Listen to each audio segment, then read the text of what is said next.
When you saw Brendan Carr go on that podcast the other day, he was stressing the FCC's role as the regulator of the broadcast TV stations that are all across the country that have to get a license to carry their content, and the law says that they have to act in the public interest.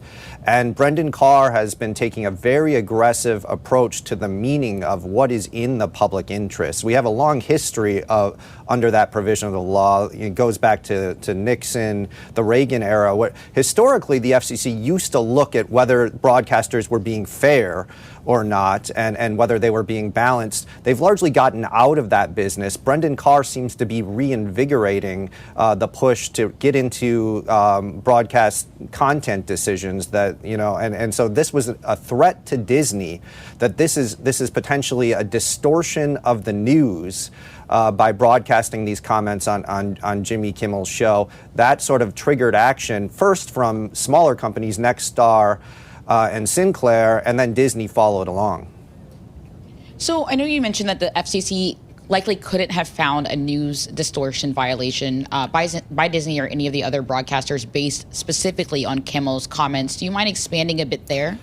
Yeah, so I'm really skeptical that would have gone anywhere. The FCC's news distortion rule is extremely narrow. First of all, it applies to news. There's a direct FCC decision that says, look, we're not going to apply this to an entertainment program. And then even with respect to news, it's very limited. The FCC needs to see evidence that management of the station knew what it was saying was false and ran the story anyway. Otherwise, the FCC has said, look, we need to get out of the way of editorial decisions, leave breathing room for news to do their job. That's historically been the approach, and Brendan Carr's working against that precedent. What this was really about, though, is these companies need to stay in the good graces of the FCC. It's not so much the threat that the FCC is going to win on a case like this.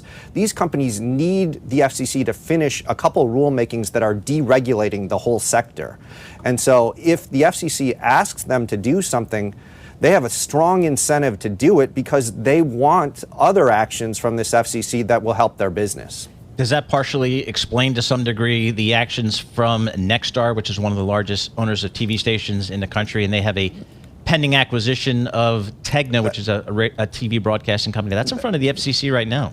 That's exactly right. And so that's a $6 billion deal, and it depends on the FCC easing a rule. Right now, there's an FCC rule on the book that says you can only reach about 39% of U.S. households. This deal would reach 70% or 80% of U.S. households. They need the FCC not only to approve the deal, but to scrap that rule first. If they don't do that, the deal's going nowhere.